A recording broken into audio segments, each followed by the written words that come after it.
Hi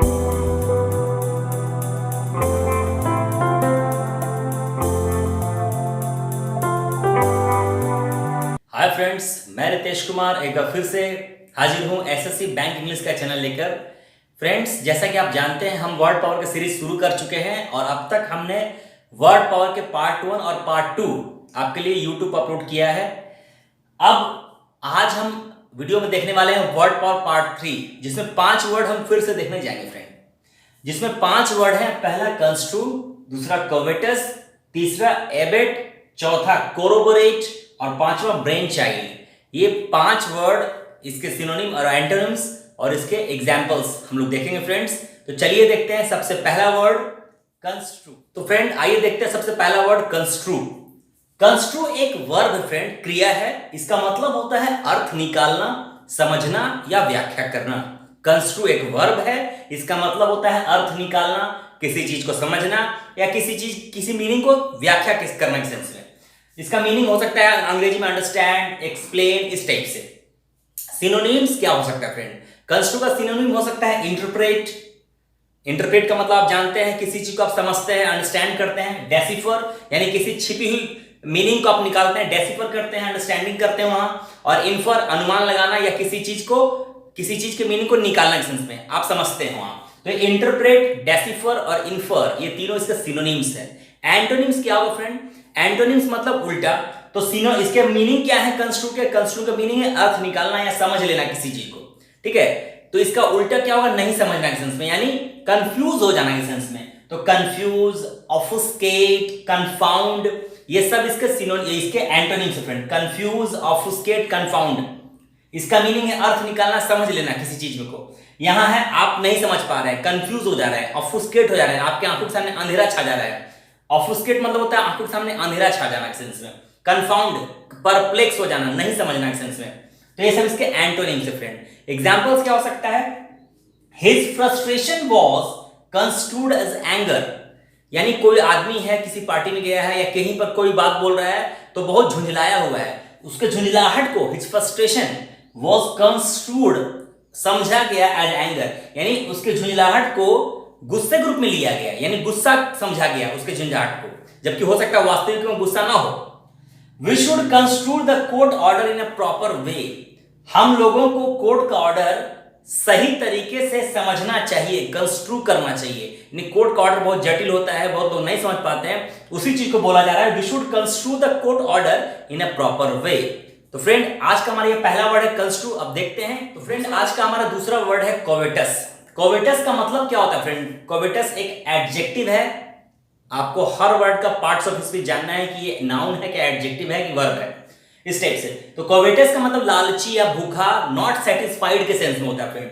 eager for the possession of something, possession यानी उसी चीज को अपना मालिकाना बनाने के लिए ईगर होता है। आपके पास कोई चीज है तो उसको देख के उसके मन में लालच आ जाता है, इस टाइप से।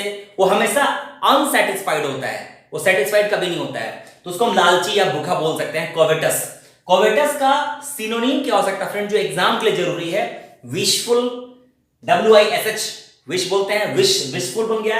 एवेरिशियस मतलब लालची, ग्रैबी वही है अनसेटिस्फाइड, ग्रैबी, GRABBY, ग्रैबी। एविड भी अक्सर पूछा जाता है फ्रेंड्स, एविड मतलब लालची। एक और फ्रेंड यहां पर सिनोनिम हो सकता है जो बहुत इंपॉर्टेंट है एग्जाम के लिए, रैपेशियस, जो कि कोवेटस का एग्जैक्ट सिनोनिम है, RAPACIOUS। रैपेशियस मतलब भी लालची होता है, जो धन इकट्ठा करने में या पद इकट्ठा करने के लिए बहुत ज्यादा लालची होता है। तो उसको हम विशफुल, एवेरिशियस, रैपेशियस, ग्रैबी या एविड, ये सब सिनोनिम्स हैं। एंटोनिम्स क्या हो सकते हैं फ्रेंड? बॉन्टियस, उदार, ठीक है, जो देने के लिए होता है, हमेशा बोलता है कि हमेशा दान दो या फिर मदद करो। मैग्नेनिमस, बड़े हृदय वाला। म्यूनिफिसेंट, जिसके अंदर लालच की कोई भावना नहीं होती है, दूसरों को मदद करने की भावना होती है। तो ये सब इसके एंटोनिम्स है फ्रेंड। अब एग्जांपल देखते हैं। She looked at her friend's car. She looked at her friend's car with covetous eyes. यानी इस लड़की ने अपने दोस्त की कार के ऊपर जो नजर डाली, लालची नजरों से देखा है, यानी उसको लगा कि ये कार मेरी हो जाती, इस टाइप से, काश मेरे पास भी होती, या फिर ये कार मुझे मिल जाता, इस टाइप से। दैट एक्सपेंसिव कार, वह महंगी कार, that expensive car drew many covetous looks, यानी जो महंगी कार हमारे कॉलोनी में आई थी या जो महंगी कार हमारे घर में आई थी, उस कार ने बहुत सारे लोगों का ध्यान खींचा। वो ध्यान कैसा ध्यान था? कोवेटस यानी लालची ध्यान खींचा, यानी लोग उसको लालची नजरों से देखे। ठीक है, that expensive car drew many covetous looks. तो कोवेटस का मतलब फ्रेंड होता है लालची या भूखा। तो फ्रेंड आज का हमारा तीसरा वर्ड है एबेट, ABET, एबेट। एबेट एक वर्ब है फ्रेंड जिसका मतलब होता है उकसाना, सहायता करना। किस तरह के काम में? गलत काम में। सहायता करना अच्छा काम में नहीं, गलत काम में आप सहायता कर रहे हैं, किसी के एक्शन को हवा दे रहे हैं, उकसा रहे हैं ताकि वो काम पूरा कर ले, तो इसका मतलब आप उसको एबेट कर रहे हैं, ABET, एबेट कर रहे हैं। एबेट का मतलब होता है प्रमोट रॉन्ग एक्शन, आप प्रमोट कर देते हैं रॉन्ग एक्शंस को। सिनोनिम देखते हैं फ्रेंड, फोमेंट, FOMENT, फोमेंट मतलब उकसाना या भड़काना होता है, इंसाइट हवा देना होता है, इंस्टिगेट मतलब भड़काना होता है। तो ऐसे जितने वर्ड्स हैं जो एबेट के टाइप मीनिंग देते हैं वो सब इसके सिनोनिम होंगे फ्रेंड। एंटोनिम इसका मतलब क्या है? उकसाना। तो एंटोनिम इसका उल्टा होगा कॉन्स्ट्रेन। कॉन्स्ट्रेन मतलब रोकना होता है। चेक, CHEC के चेक, रोकना, बाधा डालना। हैम्पर, रोकना। इनहिबिट, बाधा डालना। हिंडर, बाधा डालना। IMPED, इम्पेड, इम्पेड मतलब रोकना या बाधा डालना। ये सभी वर्ड्स इसके एंटोनिम्स है फ्रेंड। एग्जाम्पल देखते हैं। एग्जाम्पल हो सकता है she abetted the thief in his plan. She abetted the thief in his plan का मतलब उस लड़की ने चोर को उसकी योजना में एबेट किया, यानी सहायता की। इसने कोई गलत काम किया, इसकी योजना कुछ गलत करने की होगी, लूटने की, कहीं चोरी करने की होगी, इस लड़की ने इसकी योजना में सहायता की, तो हम हेल्प में लिख के एबेट लिखे, क्योंकि हेल्प तो किया बट गलत काम में किया, इसलिए हमने इसको एबेटेड लिखा। Their plan was abated, यानी उनकी योजना को एबेट किया गया by his speech, यानी उसने कुछ ऐसा स्पीच दे दिया जिससे उसकी योजना को बल मिला, सहायता मिला, उसकी योजना गलत काम करने की थी। That's why we have written their plan was abated by his speech। तो फ्रेंड्स आज का तीसरा वर्ड है एबेट। तो फ्रेंड्स आज का चौथा वर्ड है कोरोबोरेट। कोरोबोरेट क्या है फ्रेंड्स? वर्ब है। कोरोबोरेट एक क्रिया है जिसका मतलब होता है पुष्टि करना, समर्थन कर देना के सेंस में।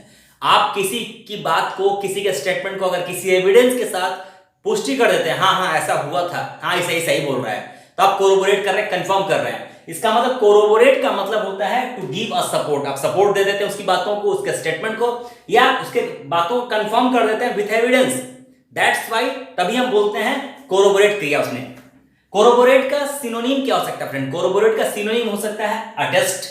अटेस्ट कराते हैं लोग डॉक्यूमेंट्स वगैरह, इसका मतलब हाँ ये सत्य है। ऑथेंटिकेट कर देते हैं किसी चीज को। बियर आउट, सही मान लेना, सत्य साबित करना। सब्सटेंशिएट यानी प्रमाण के साथ सही कर देना उसको। तो ये सभी attest, authenticate, beer out, substantiate, ये सभी कोरोबोरेट के सिनोनिम्स हैं। एंटोनिम्स देखते हैं। एंटोनिम्स इसका जस्ट उल्टा है कॉन्ट्राडिक्ट, यानी विरोधाभास होना। चैलेंज यानी चुनौती देना। क्वेश्चन यानी जो आप बता रहे हैं उस पर क्वेश्चन किया जा रहा है, यानी सपोर्ट नहीं हो रहा है, क्वेश्चन हो रहा है। डिनाई, इनकार देना, कर देना। तो कॉन्ट्राडिक्ट, चैलेंज, क्वेश्चन, डिनाई, ये सभी वर्ड्स कोरोबोरेट के एंटोनिम है। अब देखते हैं इसके examples. The witness corroborated the accused statement. कोई आरोपी था, कोई अक्यूज था, उसके स्टेटमेंट को विटनेस ने क्या किया? कोरोबोरेट कर दिया कि हाँ सर ऐसा जो बोल रहा है ये सही बोल रहा है। एक्यूज के स्टेटमेंट को विटनेस ने कोरोबोरेट किया, पुष्टि कर दिया। सी कोरोबोरेटेड हर सिस्टर्स स्टोरी। इस लड़की ने अपने सिस्टर के स्टोरी को क्या किया? कोरोबोरेट किया, यानी स्ट्रॉन्ग एविडेंस के साथ कंफर्म कर दिया या उसके स्टोरी को सपोर्ट दिया। तो फ्रेंड्स कोरोबोरेट का मतलब होता है पुष्टि करना या समर्थन कर देना।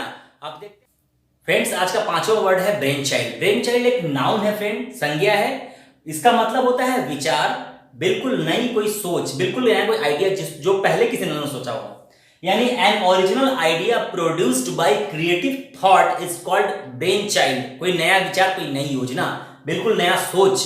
अब इसके सिनोनिम क्या हो सकते हैं फ्रेंड?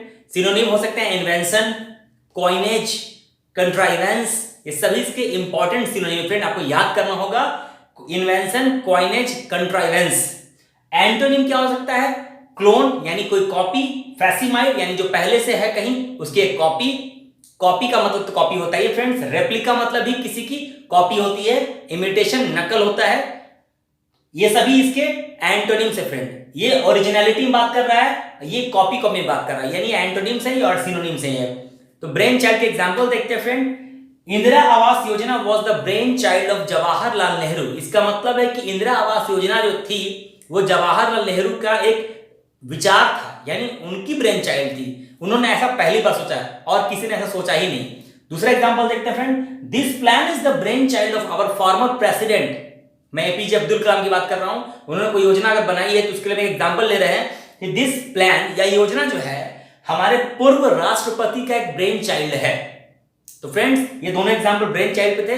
ब्रेन चाइल्ड का मतलब होता है विचार, बिल्कुल नई सोच। तो फ्रेंड्स, आज की वीडियो में हमने 5 वर्ड फिर से देखा। ये वर्ड पावर का पार्ट 3 था। और फ्रेंड, मैं आपसे निवेदन करूंगा, रिक्वेस्ट करूंगा कि वर्ड पावर की वीडियो को आप अगर आप नहीं भी देखते तो बगल में मोबाइल रख के आप सुने जरूर, पूरा वीडियो सुने, कई बार रिवीजन करके रिपीट कर करके सुने, ताकि आपके एग्जाम में वर्ड पावर में आपको प्रॉब्लम ना हो। फ्रेंड्स, मैंने हाल ही में फेसबुक पर इंग्लिश बाय रितेश करके अपना फेसबुक पेज बनाया है, जिसमें मैं बहुत सारे जानकारी इंग्लिश की डालूंगा, क्वेश्चंस डालूंगा। आप कृपया उसे लाइक करें और मेरे यूट्यूब चैनल को जरूर सब्सक्राइब करें। फ्रेंड, अभी तक जो सब्सक्राइबर नहीं बने हैं, प्लीज मेरा उनसे निवेदन है कि मेरे चैनल को आप अधिक से अधिक सब्सक्राइब करें, शेयर करें। Thank you very much.